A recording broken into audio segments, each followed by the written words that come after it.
Andrew Callahan of the Boston Herald, who joins us here on the program right now. Andrew, how are you? I'm doing well. I'm lost in the same portal you were just referencing, trying to get back into our own site. Thank you very much. I'm trying to read your content. It's not always easy, but I did think, in particular, I really enjoyed what you had to say today in terms of the run up to this game, what it's been like for the Patriots, and in general, what would you say the overall mood and feel is like in that locker room? I think today has been a stark difference from yesterday. We didn't get to speak with any players on Wednesday when the Patriots canceled all their interviews, including a Bill Belichick press conference. But today, I think as the news has gotten better with Damar Hamlin, so has their mood. They feel freer to focus on football. The message about, focus on what you can control and all the resources that have been made available inside the organization for players who want to talk, coaches, team chaplain, team psychologists. I think that's all taking into effect, and I think their spirits are up just like they are in Buffalo. So, Andrew, looking at towards the game now and the way that they've been preparing for this, do you get any sense that this team has found anything in themselves, this Patriots team, that will be so different than what we saw in early December on that Thursday night game? No, I do not. And it's partly because, we can get into the emotion for Buffalo, and the atmosphere that'll be supercharged there from a fan standpoint. Obviously, the players and coaches playing for Damar, who FaceTime with Bills players today, I think at some point that emotion is going to wear off, and it's going to come down to two teams that are familiar with each other. And the Bills have won 5 of the last 6. And since Sean McDermott got there in 2017, the Patriots have averaged fewer than 20 offensive points per game against them, and that includes 3 Brady years. So this is a team in Buffalo that knows how to play the Patriots, hold them down like a bigger brother. And I think we're going to get more of that in a headlock at the end of Sunday. Andrew, the division matchups here with Buffalo have been interesting this year because they lost to Zach Wilson, they lost to Tua, they ended up beating the Jets again later, and obviously they own the Patriots. But why is it that they seem to have trouble with the other AFC East teams and not with New England? I feel like every year in every division the matchups are always pretty close, but they're not really close with these two teams.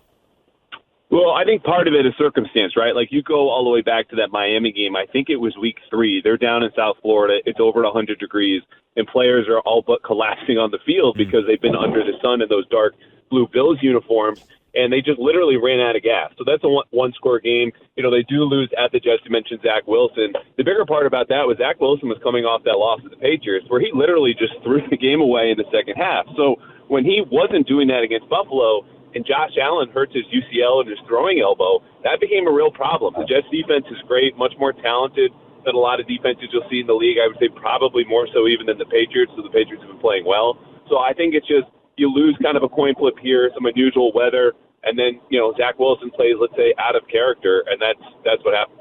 We're talking to Andrew Callahan of the Boston Herald here on the Harbor One Hotline. So, Andrew, given that kind of approach from the Jets, do you expect a conservative approach from the Patriots on offense like we've seen them roll out so many times this year?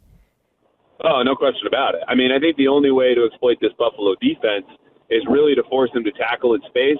And guys, I hate to break it to you, but the best way to do that might be to throw more screens. So this is going to be right in Matt Patricia's wheelhouse, because you need to get the ball to Ramondre Stevenson, and dare I say, the ghost of Kendrick Bourne, because that's the only way to do this. I think they're going to try to play keep away, a time possession game, shorten it, give Josh Allen fewer possessions. And you know what? Here's the thing. They did that almost successfully in the last game, though it was Buffalo with possession, because Patriots said, we want you to run the ball and run clock. And the Bills played that game, and they won anyway. So I think they just need to sustain drives a little bit better and ultimately try to do the same formula that kept it to 24-10 back on December 1st. It's just hard to see that, working over 4 quarters in Buffalo. Andrew, Damar Hamlin obviously was a backup who was playing when that awful thing happened this past week in for Fitzpatrick, I believe, and now he's out. Is there a weakness maybe in that Buffalo secondary?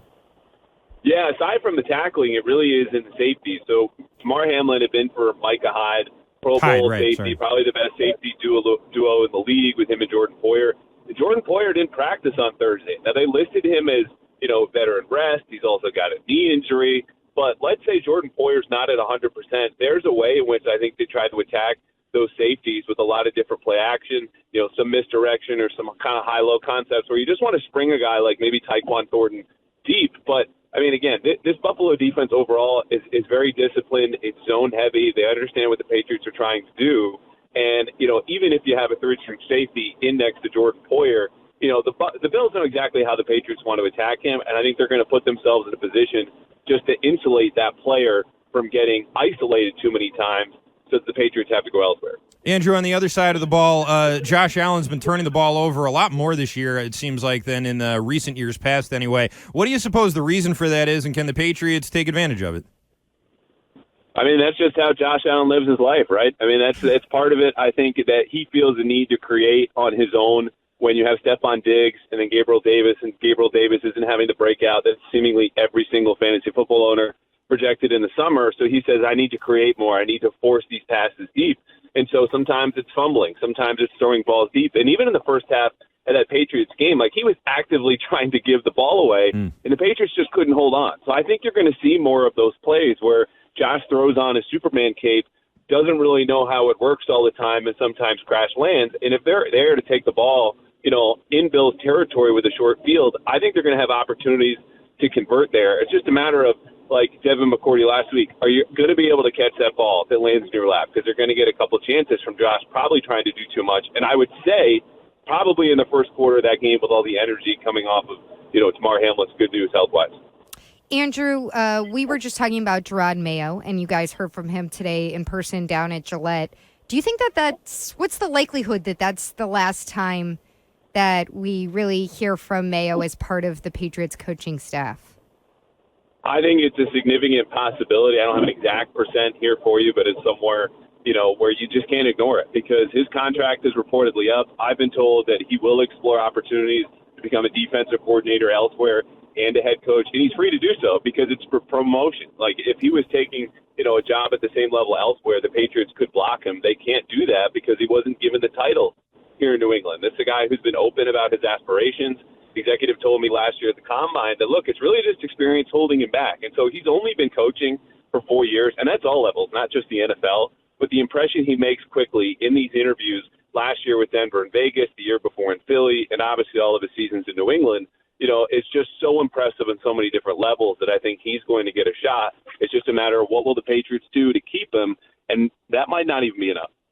When you heard from him today, I guess having that time at the podium with you guys down there, and then you hear the way that Bill was talking about both him and Troy Brown yesterday it was, in dealing with the Damar Hamlin situation and the ripples in their own locker room. Do you get a sense that there's any kind of blessing from Bill about possibly Arcand Mego moving on, given all the time that he's done here for Bill's staff and the way that Bill feels about him? Yeah, I would say so. And Gerard was complimentary. I remember last year in a Zoom we had with him about the feedback that Bill has given. He does this for a lot of assistants, including before they left, Matt Patricia and Joe Judge, of, hey, when you're going to be a head coach, this is how you handle this situation. It could be injuries. It could be personal situations with players or even the media. So I think he's been taking notes and Bill's been offering feedback.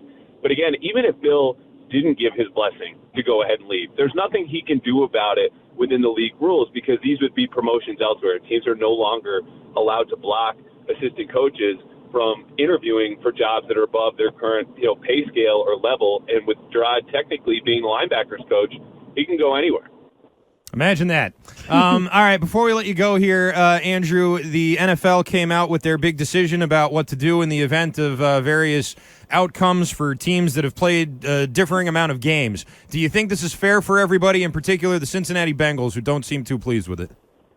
No, I mean, this is a layup, right? Like, there's inequity because you have teams who have played different amount of games. And so what you're trying to do is resolve that inequity or minimize it as much as you can, but it's always going to be there. There's no perfect solutions here. I think their issue is more with, in the event that it comes down to a coin flip for who gets a game between the Ravens and Bengals, which would necessitate a Ravens win on Sunday, a Chargers win on Sunday, and then the Ravens win in a coin flip. Like, then the Bengals are pissed. But ultimately, I think the league has done a fine job. I don't think the neutral site AFC Championship game is a bad idea. The biggest thing is the Kansas City Chiefs are winners because they're all but assured of getting the first-round bye, and that matters a lot more, getting to skip around in the playoffs, than any type of home field advantage.